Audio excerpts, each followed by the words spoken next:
All right, I'll start now.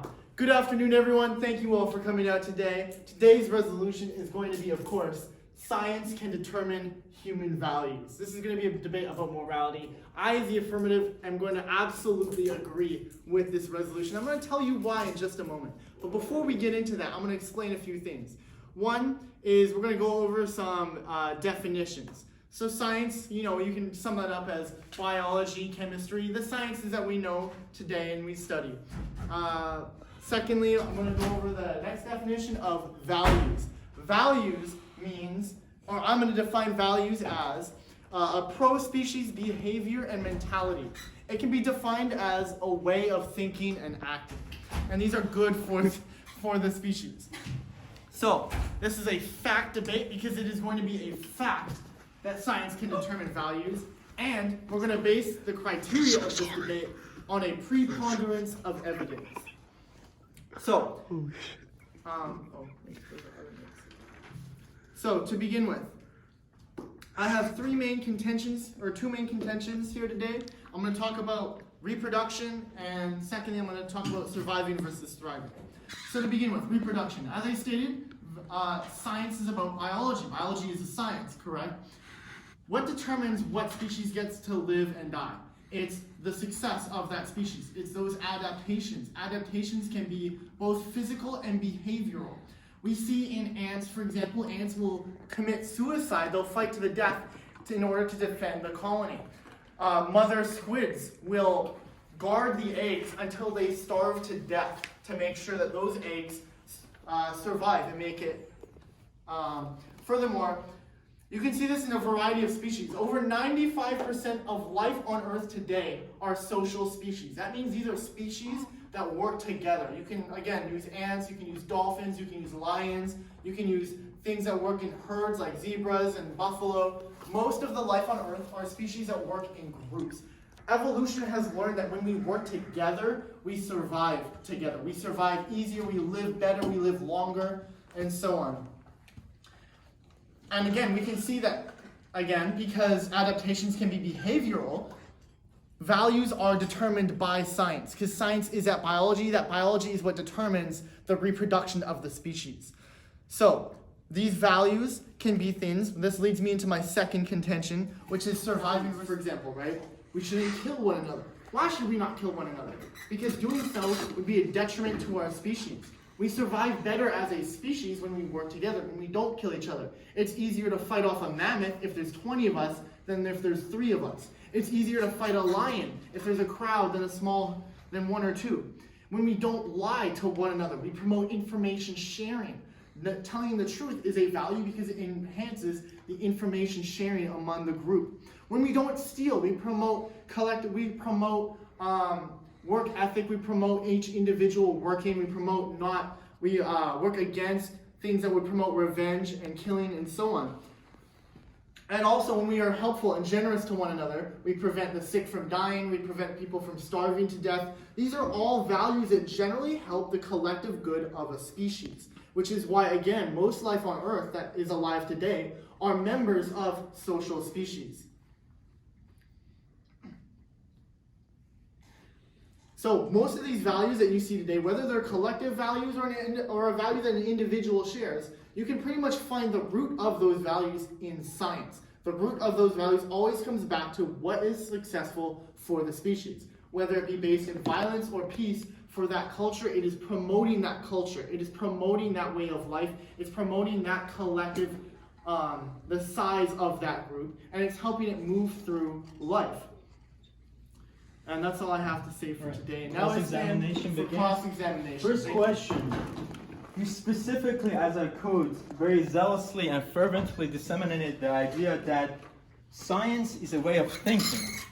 My question for you is, how is the method of science can determine how we should raise our children or what constitutes a good life, or what is worth living for, or what is worth dying for. Just to clarify, I didn't say that science is a way of thinking. I said that values are a way of thinking and behaving. Science, as I stated, is something like biology, chemistry, and so on. How does biology and chemistry tell us how we should raise our children, or what is a good life? It tells us based on our innate values that we have as human beings. We didn't just fall out of the sky thinking that we shouldn't kill one another. That's from thousands and hundreds of thousands of years of not killing each other and learning that this is productive behavior. This is promoting our species evolution. Sorry, so science can tell us how we should do things because they're innate in us? So we're born on how we already know how to do anything? Well, that what you're asking specifically right there, whether or not we're born as a blank slate or not. No, that's not what I'm asking. You said science gives us faculties that we can know how to do anything, like how to raise our children. Well, yes. How does it do that? So throughout our lifetime, it does that through evolution. Those that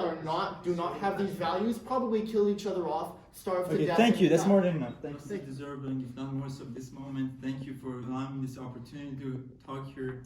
Truth is, the human project, the human paradigm, is a very important reality. What we're being asked today is science can determine human values.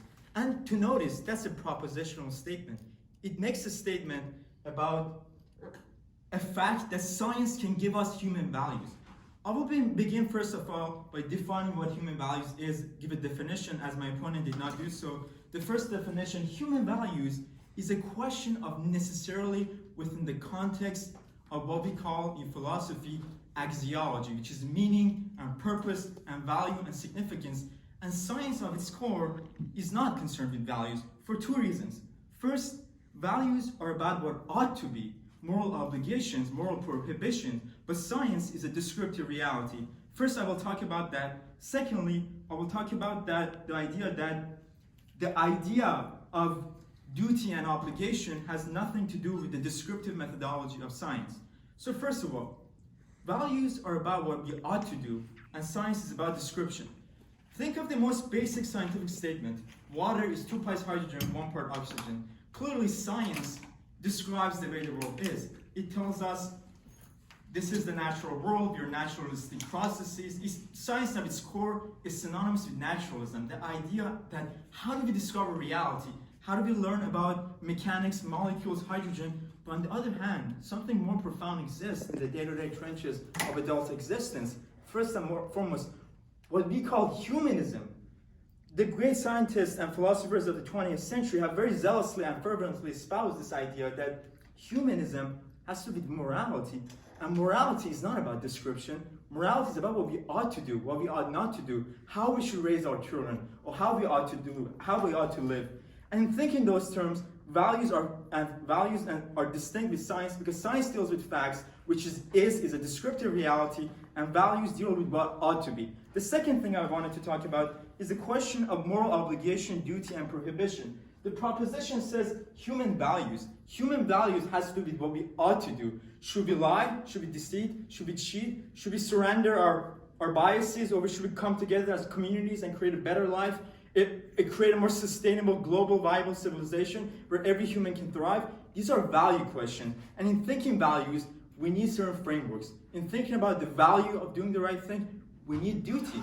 How can science talk to us about duty? Duty is about moral obligations and moral prohibitions, but science of itself, as I quote very famously, is morally neutral. Science is a naturalistic account of the universe that makes no account of how the world ought to be in moral terms. Lastly, I want to address my opponent's main points that somehow the idea of evolution that gives us the capacity for moral reasoning is the idea of the science can determine human values.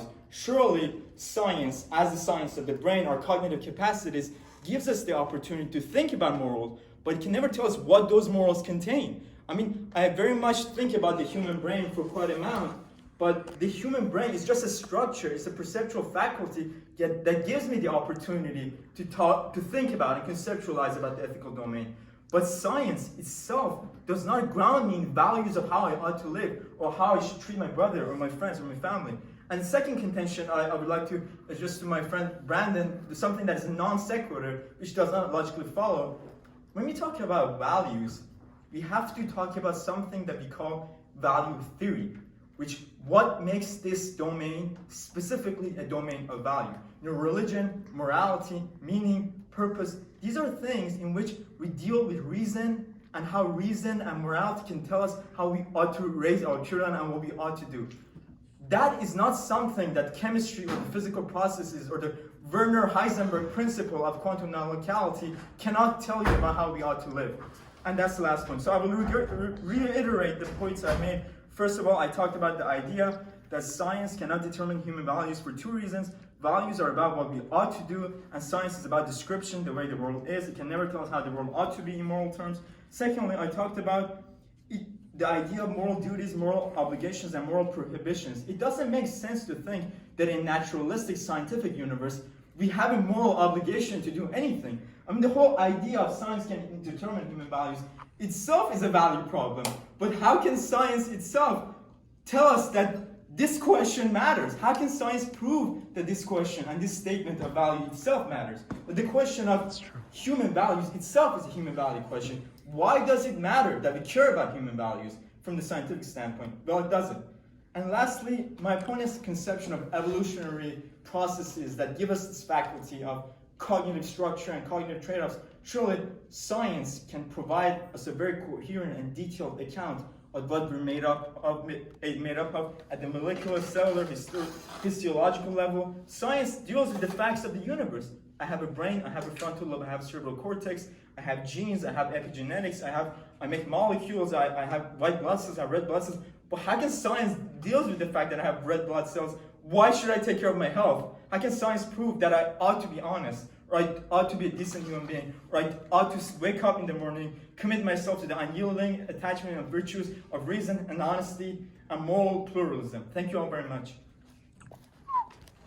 So you stated that evolution is a way to describe things, correct?